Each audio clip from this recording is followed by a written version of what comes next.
ಸೊಸೆ ರಶ್ಮಿ ಶಿವ ಮನೆಯಿಂದ ಈ ಮನೆಗೆ ಸೊಸೆಯಾಗಿ ಬಂದಾಗ ಇವಳು ಅವಳನ್ನ ಸೊಸೆ ಅಂತಾನೆ ಒಪ್ಕೊಂಡಿರ್ಲಿಲ್ಲ, ಗೊತ್ತಾ ನಿನಗೆ?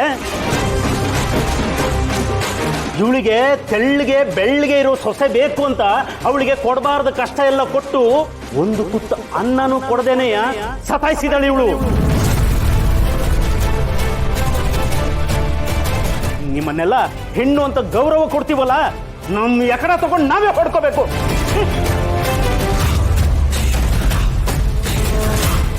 ಸದ್ಯ ಹೆಂಗ ಹೊಡಿಲೂ ಇಲ್ಲ ಬಡಿಲೂ ಇಲ್ಲ. ಅಯ್ಯ ಬಾರ್ಲ ಸೀನಾ, ನಮ್ಮ ಕೆಲಸ ನಾವು ನೋಡ್ಕೊಳ್ಳೋಣ.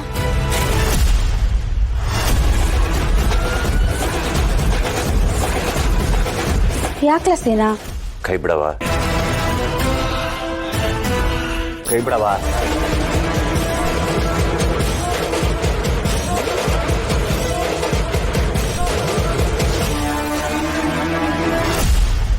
ಯಾಕ್ಲ ಸೀನಾ, ಏನಾಯ್ತು?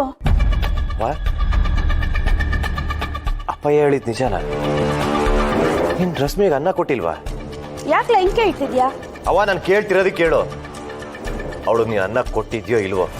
ಅಯ್ಯೋ, ಅವಳಿಗೆ ಊಟ ಅಂದ್ರೆ ಸ್ಯಾನೆ ಇಷ್ಟ ಅಲ್ವಾ, ಅದನ್ನೇ ಕೊಡದೆ ಹೋದ್ರೆ ಬೀರಿನ ಮನೆ ಬಿಟ್ಟು ಹೋಯ್ತಾಳೆ ಅಂತ ಉಪವಾಸ ಕೆಡವಿದ್ದೆ. ನನ್ನಿಂದ ಯಾಕವ ಈ ವಿಷಯ ಮುಚ್ಚಿಟ್ಟೆ? ಅಲ್ಲ ಕಣವ, ಅವಳಿಗೆ ಹೆಂಗವ ನೀನ್ ಅನ್ನ ಕೊಡದೆ ಹೋದೆ? ಅಯ್ಯ, ಅದ್ಯಾಕ್ಲೆ ಹಿಂಗಾಡ್ತಿದ್ಯಾ? ಅವಳಿಗೆ ಅನ್ನ ಹಾಕ್ಲಿಲ್ಲ ಅಂದ್ರೆ ನಿನ್ಗೆ ನೂರಿ. ಹಂಗಲ್ಲ ಕಣವ, ಒಬ್ರಿಗೆ ಅನ್ನ ಹಾಕ್ಲಿಲ್ಲ ಅಂದ್ರೆ ಆ ದೇವ್ರ ಮೆಸ್ತಾನ. ಅದ್ರಲ್ಲೂ ನೀನ್ ಹೆಂಗ ಒಳಗೆ ಅನ್ನ ಹಾಕ್ಲಿಲ್ಲ? ಗೊತ್ತಾಗೋಯ್ತು ಕಲಾ, ಗೊತ್ತಾಗೋಯ್ತು. ನಿನ್ಗೆ ಅವಳ ಮೇಲೆ ಲವ್ ಆಗೈತೆ, ಅವಳಿಗೆ ಅನ್ನ ಕೊಟ್ಟಿಲ್ಲ ಅಂತ ನೀನ್ ಎತ್ತವನ್ ಮೇಲೆ ಜಗಳಕ್ಕೆ ಬಂದಿದ್ಯಲ್ಲ. ಏನವ ಮಾತಾಡ್ತಿದ್ಯಾ? ನಾನೇನ್ ಮಾತಾಡ್ತಿದ್ದೀನಿ, ನೀನೇನ್ ಹೇಳ್ತಿದ್ಯಾ? ಅಪ್ಪಯ್ಯ ಯಾವಾಗ್ಲೂ ಹೇಳ್ತಿರ್ತಾನೆ, ಶತ್ರುಗಳಿಗೂ ಹೊಟ್ಟೆ ತುಂಬಾ ಊಟ ಹಾಕ್ಬೇಕು ಕಣ್ಲಾ, ಅವ್ರನ್ನು ಖಾಲಿ ಹೊಟ್ಟೆಲ್ ಬಿಡಬಾರ್ದು ಅಂತ. ಅಂತದ್ರಲ್ಲಿ ನೀನ್ ಹೆಂಗವ ಅವಳನ್ನ ಖಾಲಿ ಹೊಟ್ಟೆಲ್ ಬಿಟ್ಟೆ? ಓಹೋ, ಇವನ ಅಪ್ಪ ಹೇಳ್ಬಿಟ್ನಂತೆ, ಇವನ್ ಕೇಳ್ಬಿಟ್ನಂತೆ, ಎಲ್ಲ ಕಣ್ಣಿದೇನ್ ಸುಮ್ ಕೂತ್ಕೊಳ್ಳ. ಓಹೋ, ನೀನೇನು ನಿಮ್ಮಪ್ಪ ಹೇಳಿದ್ದೆಲ್ಲ ಕೇಳ್ಬಿಡ್ತೀಯಾ? ಹಾ, ಎಲ್ಲ ಕೇಳ್ಬಿಡ್ತೀಯಾ? ನೋಡು, ಶತ್ರುಗಳನ್ನ ಬೇಕಾದ್ರೆ ಮನೆಗ್ ಕರ್ದು ಉಣ್ಣಕ್ ಇಟ್ಬಿಡ್ತೀನಿ, ಆದ್ರೆ ಇವಳಿಗೆ ಮಾತ್ರ ಊಟಕ್ಕಿಕ್ಕಲ್ಲ. ನಿಮ್ಮಪ್ಪ ಹೆಂಗು ಅದು ಇದು ಕಾರಣ ಹೇಳಿ ನನ್ ಕೈಯಾರನೆ ಅವಳಿಗೆ ಊಟಕ್ಕೆ ಇಟ್ಸವ್ರೆ, ಆದ್ರೆ ನಾನಿರುವಾಗ ಒಂದಾಗ್ಲ ಅನ್ನ ಕೊಟ್ಟಿಲ್ಲ. ನಿನ್ಗಿವೆಲ್ಲ ಗೊತ್ತಿರ್ತೈತೆ ಅನ್ಕೊಂಡೆ, ನಿಂಗೂ ಗೊತ್ತಿಲ್ಲ ಅನ್ನೋದು ನಂಗೂ ಇವತ್ತೇ ಗೊತ್ತಾಗಿದ್ದು.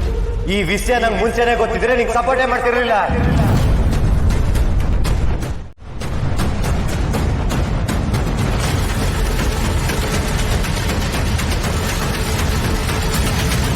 ಓಹೋ, ಬಂದ್ಬಿಟ್ಟ ಅಪ್ಪಯ್ಯ ಸಪೋರ್ಟು ಅಂತವ.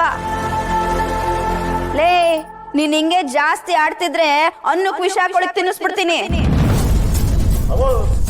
ಏನವ ಹಿಂಗೆಲ್ಲ ಮಾತಾಡ್ತಿದ್ಯಾ ನೀನು? ನೋಡವ, ಕೆಟ್ಟ ಬುದ್ಧಿ ಅನ್ನೋದು ತಲೆ ತುಂಬ್ಕೋಬಹುದು, ಮನ್ಸು ತುಂಬಾ ತುಂಬ್ಕೋಬಾರ್ದು.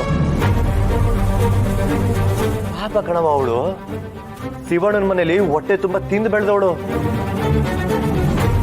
ಶಿವಣ್ಣ ಯಾವತ್ತೊಳಗೆ ಊಟ ಕಮ್ಮಿ ಮಾಡಿಲ್ಲ ಕಣವ. ಅದ್ರಲ್ಲಿ ನೀನ್ ಹೆಂಗ ಒಳಗೆ ಊಟ ಹಾಕ್ತಾ ಇದ್ಬಿಟ್ಟೆ?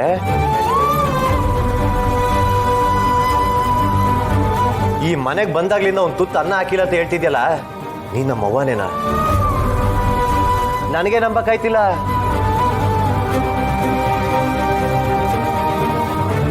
ಅವ ಇದೆಲ್ಲ ಬಿಡು, ಇಷ್ಟು ದಿನ ನೀನ್ ಊಟ ಹಾಕಿಲ್ವಲ್ಲ, ಒಂದೇ ನಾನು ಅವಳು ನನ್ ಕಿತಾಬ್ ಬಂದ್ಬಿಟ್ಟು ಈ ವಿಷಯನ ಹೇಳೇ ಇಲ್ಲ, ಅದ್ ಗೊತ್ತಾ ನಿನಗೆ? ನೋಡವ, ಹೇಳದ್ನೆಲ್ಲ ಹೇಳಿದೀನಿ, ಇನ್ಮೇಲಾರ ತಿತ್ಕೊಂಡು ಒಳ್ಳೆ ಬುದ್ಧಿ ಕಲ್ತ್ಕೊಂಡು ಹೊಟ್ಟೆ ತುಂಬೋಳು ಊಟ ಹಾಕದ್ನ ಕಲಿ. ಇಲ್ಲ ಅಂದ್ರೆ ನಿನ್ ಹಣೆ ಬರ.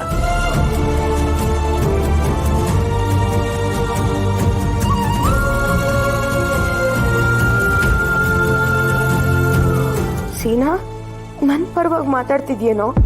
ಸೀನಂಗೆ ನಿಜವಾಗ್ಲೂ ನನ್ ಮೇಲೆ ಪ್ರೀತಿ ಆಗೋಗಿದ್ಯಾ? ನನ್ ಬಗ್ಗೆ ಅದು ಅವ್ರ ಅಮ್ಮನ ಹತ್ರನೇ ಜಗಳ ಮಾಡ್ತಿದ್ದಾನೆ. ಸೀನಂಗೆ ನನ್ ಮೇಲೆ ಪ್ರೀತಿ ಆಗೋಯ್ತಲ್ಲ, ಮಕ್ಕಳವ್ವ. ಪಾರು, ಯಾಕವ್ವ ಬೇಜಾರಾಗಿದೀಯಾ?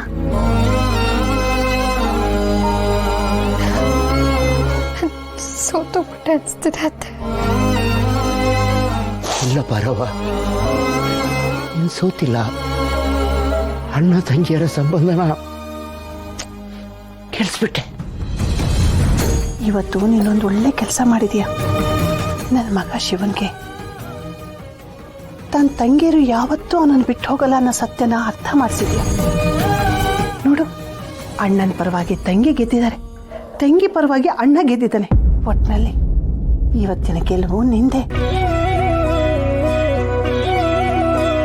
ಆದ್ರೆ ಮಕ್ಕಳು ತಾಯಿನ ಒಪ್ಕೊಳ್ದೆ ಹೋದ್ರೆ ನಾನು ಸೋತಂಗೆ ಅಲ್ವಾ ಅತ್ತೆ?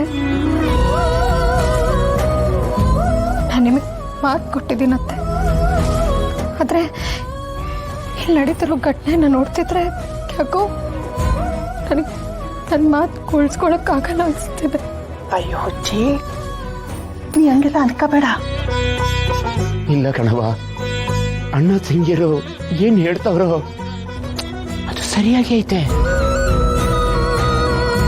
ಯಾವತ್ತು ತಾಯಿ ಪ್ರೀತಿನ ಕಾಣದೇ ಇರೋ ಮಕ್ಕಳಿಗೆ ಒಂದೇ ಸಲ ಎದುರು ಬಂದು ನಾನೇ ನಿಮ್ ತಾಯಿ ಅಂದ್ಬಿಟ್ರೆ ಅದನ್ನ ಹೆಂಗ್ ಒಪ್ಕೊಳ್ಳೋಕೆ ಸಾಧ್ಯ?